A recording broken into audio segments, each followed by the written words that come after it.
Introduce the remainder of my budget after our budget rollout that began on Monday. I'm joined by a number of folks today, Karen Collar and people from Centro Hispano. Thank you for allowing us to be here today in front of your office. We appreciate it very much. I also have Cheryl Wilkie and members of the Safe Communities Coalition, as well as Charles Tubbs, the Director of Dane County Emergency Management, and Janelle Heinrich, the Director of Madison-Dane County Public Health, and other friends and supporters here today. Earlier this week, I announced portions of my budget that address behavioral health and environmental protection. Today, I'll be introducing my full 2022 budget, and I'll be highlighting our ongoing work to address the issue that has consumed our nation and our community for nearly 2 years, the COVID-19 pandemic.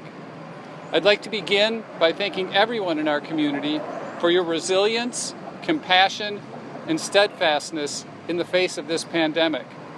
And to our first responders, nurses, doctors, and other healthcare providers, you are truly heroes. And we also recognize that you are human beings and enduring enormous sacrifices on our behalves. I also want to thank our teams at Public Health, Emergency Management, 911, the Department of Human Services, as well as our many healthcare and nonprofit partners for going above and beyond to take care of our community during the past 19 months. Your efforts have and continue to save lives and reduce suffering. I appreciate you, and your community appreciates you. My 2022 budget recognizes that our work to address COVID-19 continues. As I introduce this budget, our case counts, while lower than the rest of the state, are high, and our continued response is necessary. Recently, Public Health allocated an additional $5.8 million for 19 new positions dedicated to COVID response through the end of 2024. I will be allocating another $5 million in American Rescue and Recovery funds for additional pandemic-related expenses that will no doubt emerge in the year ahead. This safety net is critical to county government maintaining its ability to respond to acute and sometimes unexpected needs from the pandemic as they arise. We know that COVID will be with us going into the fall and winter. As a result, we need to extend a number of our response initiatives. We will do everything we can to help keep people safe from this disease, housed and fed. Preventing exposure to COVID-19 among people experiencing homelessness has been central to our pandemic response. There's no doubt our approach has saved lives. Beginning in 2020, Dane County partnered with numerous hotels to provide rooms for up to 400 people at a time and has since served approximately 600 individuals. The county's total investment to provide rooms and support services was more than $28 million in federal stimulus funds. Next year's budget will provide an additional $6.5 million to continue hotel sheltering through June 30th to help keep people safe in the midst of the Delta variant. We're also working to help our hotel residents access permanent housing. Our Hotels to Housing program hopes to assist approximately 300 households with housing search assistance, case management, and funds to help pay housing costs for up to 2 years. Since the program began in late June, nearly 100 people have successfully moved from hotel shelter into permanent housing. My budget will continue this program through 2022. My budget also includes $250,000 in new funding to support outreach services to reach and help more people living unsheltered throughout Dane County. While we've made great strides as a community to increase the supply of affordable housing, there is still great need. The Dane County Affordable Housing Fund has helped create hundreds of new units of housing. My budget continues our commitment with $6 million next year for our work to get more projects off the ground. My budget also includes $500,000 to support the development of a new tiny house village and $2 million in new grant funding to support the purchase of a hotel or other facility for conversion into affordable housing. With record numbers of renters impacted by COVID-19, it's important for people to have access to professional legal support to increase their chances of maintaining housing and preventing homelessness. My budget will include $250,000 to fund legal services for families facing eviction or foreclosure.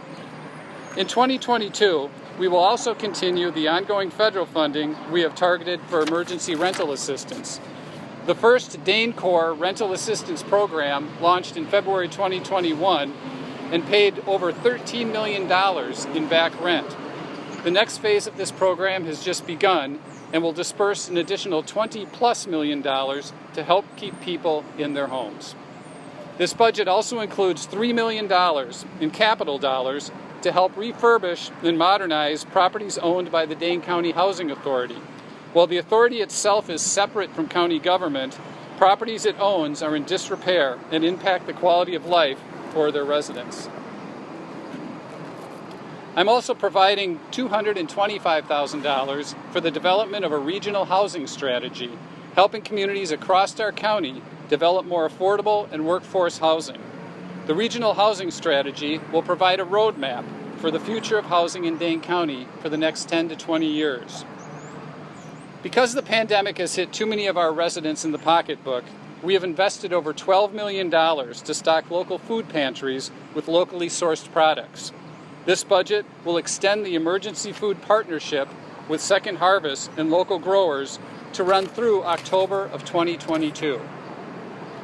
Among the many challenges brought on by this pandemic, mental health crises and opioid overdoses have increased dramatically.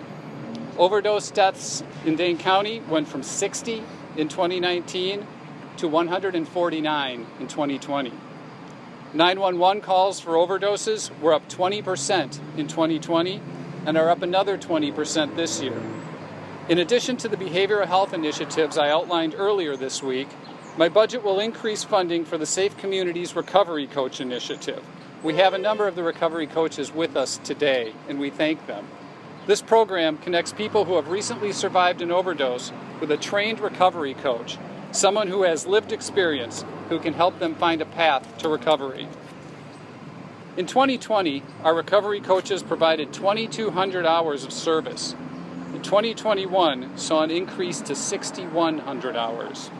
In order to help address the growing need for these services, my budget contains an additional $100,000 to bring our total funding for this program to $500,000. Just as we work to help free individuals from the grips of addiction, we also work to protect vulnerable people from exploitation. Unfortunately, the exploitation of human beings for their bodies continues even during a pandemic. Human trafficking is a real and growing problem across the nation and here at home. A few years ago, after consulting with the Attorney General, the District Attorney, Dane County Youth Justice staff, and former Sheriff Mahoney, I added staff in the Department of Human Services specifically designated to help people at risk of falling victim to traffickers.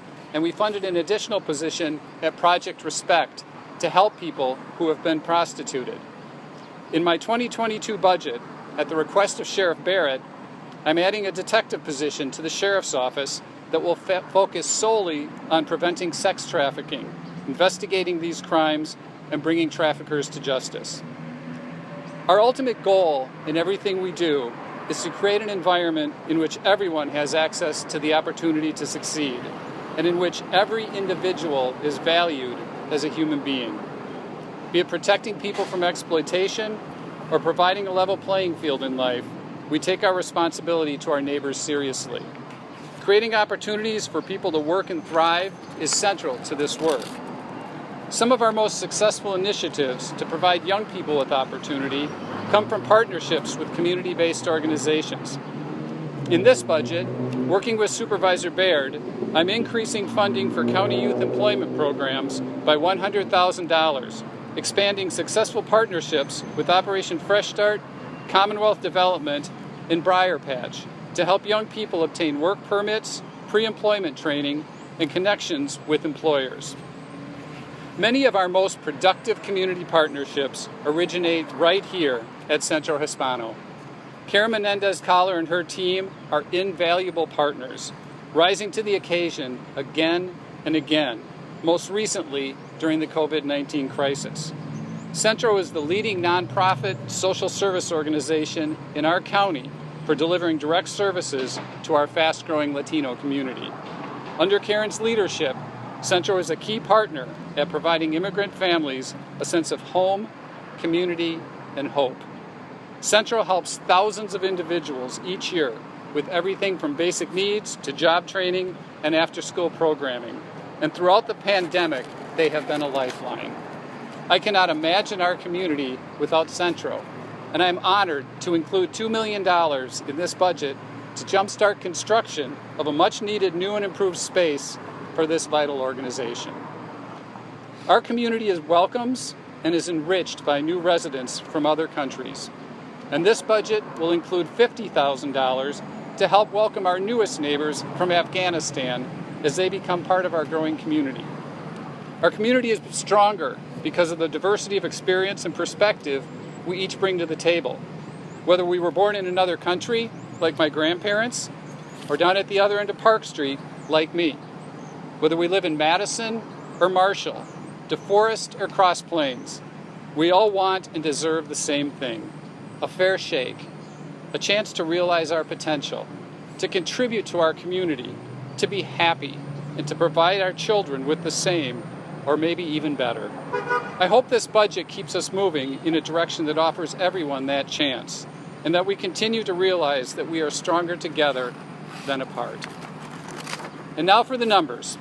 My 2022 operating budget totals $659.6 million, and the capital budget comes in at $88.2 million, with the largest expense being the construction of the new mental health crisis triage center. The budget includes a levy increase of 3.9%, which is 2% below the rate of inflation. The budget for Dane County Human Services comprises the most significant piece of the operating budget, totaling nearly $274 million for next year, or roughly 42% of the entire budget. Our reserve fund stands close to $60 million, and Standard & Poor's recently recognized the county's financial management practices by giving us the distinct AAA bond rating. While none of these financial management practices capture headlines, they are the backbone to this and every budget we have done, and have provided us the ability to navigate this incredibly challenging period in our nation's history. I want to thank all of our county staff who worked so diligently to put this together, and thank Dane County's Chief Financial Officer, Chuck Hicklin, and his team for their crucial, if behind-the-scenes work to keep county government strong. Thank you again for being here. Thank you to all of our partners. I appreciate you very much.